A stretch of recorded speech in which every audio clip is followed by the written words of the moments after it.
Дәстүрлі ислам және ұлттық құндылықтар.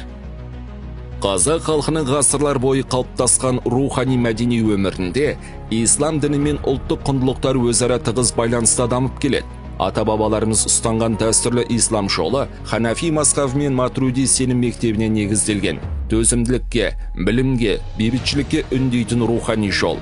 Бұл жол ұлттың болмысымен үйлесім тауып, қазақтың салт дәстүрімен қабыса отырып өмір сүрген. Еліміздегі дәстүрлі ислам түсінігі ғасырлар бойы Қазақстан және Орталық Азия мұсылмандары ұстанып келе жатқан сунниттік бағыттағы Ханафи мазхабына негізделген ислам. Оның ерекшеліктері қоғам мен мемлекеттің тұрақтылығын қолдайды. Салт дәстүрді теріске шығармай, онымен үйлеседі. Радикалды шектен шыққан көзқарастардан аулақ. Білім мен ақылға негізделген сенімді насихаттайды.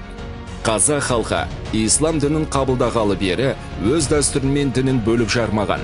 Көптеген ұлттық құндылықтарымыз ислам дінімен астасып кеткен. Бата беру, дұға жасаудың ұлттық түрі. Ас беру, еске алу, Құран оқып, марқұмға дұға жасау.